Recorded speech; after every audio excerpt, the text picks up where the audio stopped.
In the world of motorsports, it's impossible to predict the final outcome. But even though we expect the unexpected, sometimes a truly unusual moment happens that leaves everyone lost for words. Today I have for you a collection of some of the weirdest and most surprising motorsport moments of all time. Let's get it on! It's easy to get a little overexcited when your job requires you to perform at such incredible speeds. All it takes is a fraction too much pressure on the accelerator and everything goes wrong. Like when Brad Keselowski nearly accidentally took out all his teammates. He just went that little bit too fast to stop in time. Luckily, nobody got hurt. Well, maybe the guy who ended up on the hood came away with a few bruises, but that could have been seriously bad. And everyone seemed really understanding, which is good, because I expected a mutiny. Usually, the kind of amazing car stunts you see in movies takes years of training and a good deal of practice to perfect. These aren't the kinds of things that usually happen by accident, but Nicolaj Moller-Madsen found himself at the mercy of a perfect stunt that was controlling him more than he was controlling it. His Audi R8 just clipped his opponent's Nissan GT-R, and that was all it took for the wet grass to take him for a spin. There was nothing he could do to stop it, so I guess he just sat back and enjoyed the ride. Of course, racers are used to dealing with crashes, so they must have all kinds of tricks up their sleeve to avoid injury in case of an emergency. Tetsuta Nagashima has a pretty unique one though. When his bike crashed during this rainy Moto2 race, he clearly decided that there was enough water around to justify turning his bike into a surfboard and riding the waves to safety. Even though the crash was obviously a mistake, this is a pretty impressive move and not one you'll see again anytime soon. My question is, what the hell? What's the worst thing that could happen to you in the middle of a NASCAR race? A crash? Or is it what Dale Earnhardt Jr. had to deal with during one particularly wild race? He'd just re-entered the track after a pit stop when the steering wheel just came off his hands. It's a terrifying moment, but luckily it happened during a caution period and he had the skills to handle it. He just controlled the car with his hands until he could calmly reconnect the wheel when he got back on the straight. He makes it look easy, but we all know better. What do you do if you're about to take the last corner in a Moto3 race, but there's a sudden crash right in front of you? Well, if you're Jacob Cornfale, you just adopt a totally different kind of riding. He took the opportunity to escape the crash by using his motocross training and ramping over the wiped-out bike in front of him. It's a very impressive maneuver, especially since his ramp was moving and he had to land on gravel, so it's best to just enjoy it because this isn't the kind of thing you get to see every day. You would normally be safe if you bet that no MotoGP riders will suddenly decide to abandon their bike and go on foot. So when Marc Marquez suddenly got off his bike and started running, why are you running? Why are you running? You know people were pretty surprised, especially since he was running the wrong way. What was he doing? It's actually a very creative fast lap strategy. He was trying to achieve pole position in just 3 attempts by swapping bikes. It's a unique approach for sure, and definitely not something audiences are used to seeing, but it actually worked. Despite how dangerous motorsports are, they're not usually a full-contact sport. Spectators got an extra show at this race in Costa Rica when this strange crash happened. It all started with Jorge Martinez losing his balance, falling off his bike and onto Marian Calvo's bike, and going for a little ride. The second Martinez could get to his feet, he punched Calvo in the face. He claimed it was Calvo's fault that he'd lost his balance. Calvo obviously tried to return the favor, but none of it seemed that effective. You can't really hurt someone who's wearing a helmet.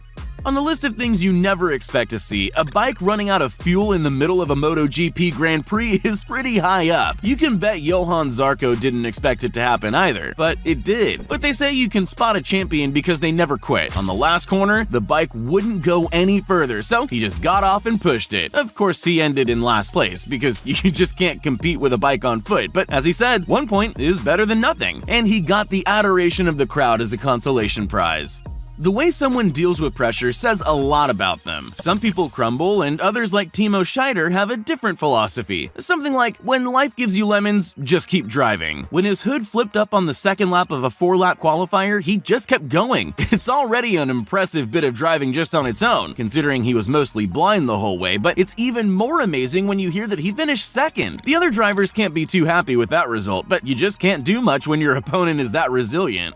It doesn't matter how great you are, any driver can make mistakes. Just ask Lewis Hamilton. Yeah, he's done it too. But we all know he hardly ever makes mistakes on the track, so he did it off the track instead. That pit stop he pulled into, it's not his. Oops. It's a pretty easy mistake to make. It was the pit stop he used to pull into before he joined Mercedes, so I guess old habits die hard. Still, he only came third in this race, so that tiny mistake might have cost him.